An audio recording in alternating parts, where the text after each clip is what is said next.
सम्माननीय सभामुख महोदय, सार्वजनिक खरिद दोस्रो संशोधन विधेयक 2083 सम्मानित सदनमा पेश भएको छ। आज छलफल पनि भएको छ। मान्यज्यूहरूले धेरै विषयवस्तु पनि उठान गर्नुभएको छ। सम्माननीय सभामुख महोदय, विकास आयोजनाहरूको कार्यान्वयनमा मूलतः समय, लागत र गुणस्तर, टाइम, कस्ट र क्वालिटी यति सेरोफेरोमा घुमिरहेको छ हाम्रो सार्वजनिक खरिद ऐन र यी पक्षहरूमा समस्या भएकै कारणले गर्दाखेरि हाम्रा विभिन्न आयोजनाहरू एकदमै समयमा सम्पन्न नहुने, रुङ नहुने लगायतका समस्याहरू देखिरहेका छन्, जसले गर्दा नागरिकको तहमा एकदमै धेरै व्याप्त असन्तुष्टिहरू देखिन्छ, जसलाई चाहिँ एक हिसाबले हामीले यो कन्स्ट्रक्सन इरिटेसन पनि भन्न सक्छौँ। जता गए पनि 5 वर्षमा सकिने भनेको प्रोजेक्ट 20औं वर्ष भइसक्दा पनि सकिएको हुँदैन, एकै वर्षमा सम्पन्न हुनुपर्ने 10औं 20औं वर्ष भइसक्दा फेरि पनि सम्पन्न भइसकेको हुँदैन।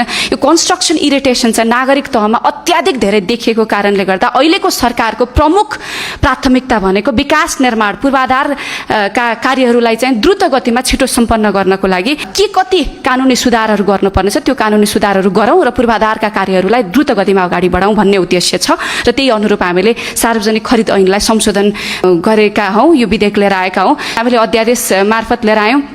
मान्यज्यूले विरोध पनि गर्नुभयो, यहाँ आएर प्रक्रियाको विरोध गर्छु भनेर विरोध गर्नुभयो। कहिले कहिले प्रक्रिया भन्दा नतिजा के हुन्छ भन्ने कुरा पनि हामीले केन्द्रमा राखेर हेर्नुपर्छ। अहिले हेर्दै गर्दाखेरि आम नागरिकका समस्याहरू हाम्रो केन्द्रमा राखेर हेर्ने हो भनेदेखि यो प्रक्रियालाई हामीले माइनस गर्दाखेरि पनि फरक पर्दैन। यदि नागरिकले सुख पाउँछन् भने प्रक्रियालाई हामीले थोर बहुत मिलाउँदा मिल्नेछ भनेदेखि धेरै ठुलो आपत्ति नगर्दा पनि हुन्छ कि भन्ने म मान्यज्यूहरू समक्ष म कुरा राख्न चाहन्छु। अब सार्वजनिक निकाय वा पदाधिकारी बाट हुने जुन निर्णय प्रक्रिया लगायतमा जुन ढिलासुस्ती हुने कुरा छ, आर्थिक जवाफदेहिताको कमी जस्ता कुराहरू देखिन्छ अनि निर्माण व्यवसायी आपूर्तिकर्ता लगायतहरूबाट चाहिँ समयमा काम सम्पन्न नगर्ने प्रवृत्ति हावी भएको देखिन्छ। त्यसै गरी अन्य सरकारवालाहरू तिनै तहका सरकारहरूबीच चाहिँ समन्वय नहुने अनि सहयोगको अभाव रहेको, निर्माण सामग्रीहरू चाहिँ पर्याप्त मात्रामा नदिने, अवरोधहरू सिर्जना गर्ने अनुमति नदिने लगायतका कुराहरू पनि अवरोधका रूपमा हामीले देख्ने गरेका छौँ। अब यस्ता समस्याहरूलाई पनि निर्मूल गर्नको लागि हरेक एक व्यक्ति जो यो सार्वजनिक खरिद ऐनसँग जोडेको पात्र सम्बन्धित संस्था हुन्छ, हरेक एक व्यक्तिलाई जिम्मेवार बनाउनको लागि हामीले कानुनहरू संशोधन गरेका छौँ। जो कसैले ढिलासुस्ती गर्छ, ढिलासुस्ती गर्ने व्यक्तिलाई हामीले दिएका पेस्कीहरूलाई दुरुपयोग गर्ने व्यक्तिलाई हामीले विभागीय कारबाही छ भने विभागीय कारबाही, प्रचलित कानुन बमोजिम ढिलासुस्ती गरेको छ, करको जनताको करको चाहिँ दुरुपयोग भएको छ, त्यो बजेटको चाहिँ दुरुपयोग भएको छ, एक ठाउँमा प्रयोग गर्नुपर्ने पेस्की अन्यत्रै प्रयोग भएको छ भने अब फौजदारी कसुर लगायतमा पनि अब मुद्दा दर्ता गर्न सकिने तरिकाले हामीले यो ऐन लिएर आउनको लागि विधेयक लिएर आएका छौँ। अब पूर्व तयारी बिना विभिन्न विकास निर्माण सम्बन्धी ठेक्काहरू आह्वान र स्वीकृति गर्ने, आयोजना सञ्चालन गर्ने तर आयोजना समयमै सम्पन्न नगर्दै आयोजनाहरूलाई रुग्ण बनाउने प्रवृत्ति बढ्दो रूपमा देखिन्छ। EIA स्वीकृति समयमै नहुने, जग्गा लगायत साइट क्लियरेन्स नहुने, वार्षिक खरिद आयोजना औपचारिक मात्रै रहने जस्ता समस्या समाधान गर्न प्रस्तुत संशोधनहरू प्रस्ताव गरिएको छ। प्रस्तुत संशोधनमा निर्माण स्थलको समुचित व्यवस्था, संरचनाहरू हटाउने, मुआवजा र क्षतिपूर्ति वितरण गर्ने लगायत बजेटको सुनिश्चितता गरिसकिएको हुनुपर्ने, वातावरणीय अध्ययन प्रतिवेदन स्वीकृत गर्ने जस्ता पूर्व तयारीहरू गरेर मात्रै आयोजनाहरू सुरुवात गर्ने जस्ता व्यवस्थाहरू चाहिँ हामीले यो विधेयकमा गरेका छौँ।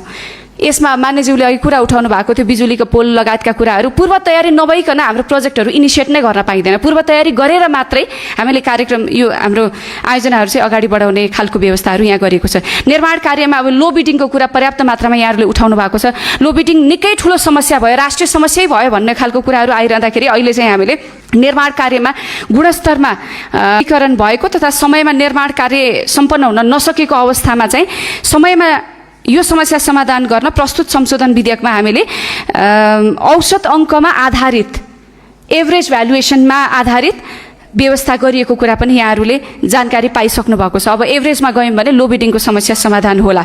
यसमा सँगसँगै के पनि छ भने विद्यमान खरिद ऐनमा चाहिँ प्राविधिक र आर्थिक प्रस्तावमध्ये प्राविधिक प्रस्तावमा पास अङ्क पाएको र आर्थिक प्रस्तावमा न्यून रकम कबुल गर्ने समेत, न्यून कबुल गरेको ठेक्का समेत, न्यून कबुल गर्नेहरूले समेत ठेक्का पाउने सम्भावना हुन्थ्यो भने अहिले हाम्रो संशोधन प्रस्तावमा हामीले के गरेका छौँ भने प्राविधिक र आर्थिक दुवै प्रस्तावमा बढी अङ्क पाउनेले अब ठेक्का पाउने स्थिति सिर्जना हुने भयो।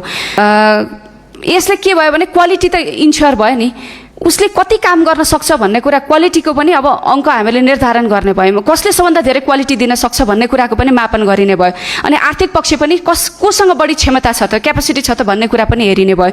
यसले गर्दा अब कुनै पनि हाम्रा आयोजनाहरू चाहिँ जुन आयोजना सम्पन्न भइसक्दाखेरि पनि क्वालिटी छैन भन्ने गुनासोहरू पहिला हुन्थ्यो, अब त्यो गुनासो गर्नुपर्ने स्थिति हुँदैन। अबदेखिका आयोजनाहरू चाहिँ क्वालिटीयुक्त हुन्छन् भन्ने कुरामा हामी ढुक्क हुन सक्छौँ। यी कुराहरू पनि हामीले राखेका छौँ।